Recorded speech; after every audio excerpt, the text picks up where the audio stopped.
Hey guys, Jeremy with Paragon, and I'm coming to you from our dyno room in-house here. What we're doing today is we're doing a full air intake shootout. So what this is it's a replacement of the factory air box with an aftermarket air box. Now this has taken us a while to do because there's been some intakes that were coming out and we wanted to wait for all of them so we'd have a fair comparison of all of them at one time. So wanted to talk to you a little bit about our dyno cell here. This is a fully enclosed dyno cell. So our dyno is a lot different than most you're gonna see out there. A lot of your dynos are usually just in a shop where they can't control air temperature, humidity, and other variables like that. So in our facility, we can control all that down to a perfect degree in science. All of our runs are done with the car at the same operating temperature with coolant, air intake temps, transmission temps. We monitor all that through HP tuners. And then we do the runs. So each intake gets a fair evaluation. And that's what we did with the air filters. And so we've done it again with the air intakes to help solve the question of how much power does an aftermarket intake give the C8 Corvette. So the 5 aftermarket intakes we are testing today are the K&N, the Afe Dry filter, the Afe oiled filter intake system, the Corsa intake system, and the Haltech intake system. So we've taken all 5 of these intakes, we gave them all the same variables, did them all in the same 2-day period. You'll notice the car changes because we were test fitting a Varus wing at the same time, but that's just because of that little 2-day lapse there. But again, controlled environment there. We noted several different things about these intakes while we were doing it. We can read what the car is seeing with HP tuners. So we're watching fuel trims, we're watching the mass airflow sensor to see if it's picking up any turbulent air that an intake is introducing. So we're able to see which intake is providing the best airflow and provide the best gains. All right, so let's get to the testing.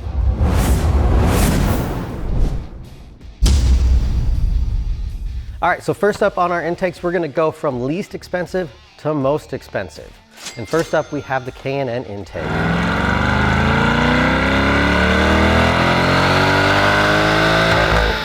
So up here on the dyno chart that we've put on the screen, you can see our baseline car is at 435 horsepower. And then we are looking at the peak power that the K&N makes, which came in at 440.98, which is 441. On some of these, we're not gonna be looking at the peak power, we're gonna be looking at the gains under the curve, because that's kind of what matters. Yes, you do want a higher peak number, but you also wanna increase power along the whole power band, so you get more drivability. If you look at the K&N, your torque is on average gaining 5 foot-pound torque across the whole rev range. And then on your horsepower, some spots are fairly even with OEM, and then other spots you're gaining 5 horsepower or so. And then the peak area where the big gain is about 6 horsepower and 6 torque overall for the K&N. One other thing we did notice with the K&N intake, I remember earlier I talked about the MAF signal and the turbulent air. The K&N did introduce the most turbulent airflow, so we did see some fuel trims that were being corrected in high percentage rates. So that's to note there as well. Next up we have the Afe oiled system. So this is going to use the oiled filter.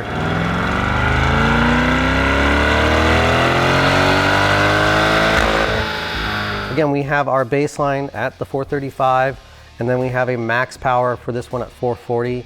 Again, if we're looking at the power under the curve on this one, where we are making about 7 horsepower in certain spots on that. So not huge gains, we're kind of in the area of that K&N. This one, for example, the MAF readings on this were pretty standard, not a lot of correction there. Again, gains on this car are hard to get because it's so well engineered from the factory, so we're not gonna see big gains, but we are seeing gains with these intakes. All right, moving on, we have the Afe Dry. Now this is the exact same intake as the oiled, but with the dry filter. So,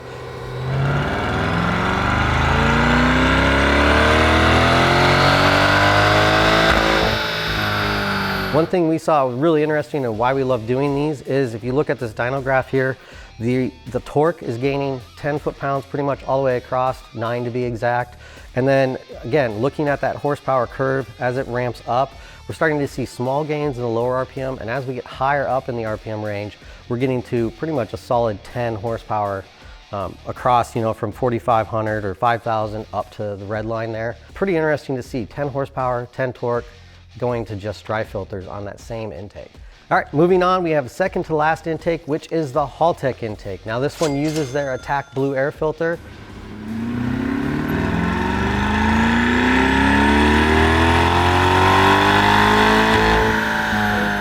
which has their proprietary technology in that.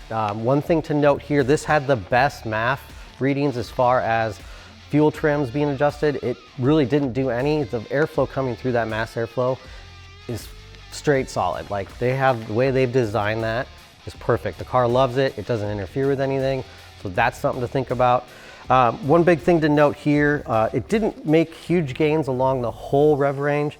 There are pockets of 1 to 2 horsepower, but as we start to rev the car out above 5,000 RPM, we get to some good peak numbers. We're gaining 14 horsepower peak, and then 12 torque where it counts there towards the end, about the 6,000 and stuff. So it does make good power in the top end. So if you're looking for something, drag racing where you're always in that top end power, this is gonna be a better option for that. Drivability wise, we noticed very much like stock there. So, and finally we have the Corsa Intake. This is the most expensive intake system, coming in at $1,400. Most of that cost, if not all of that cost, is going to be in that carbon fiber air box there.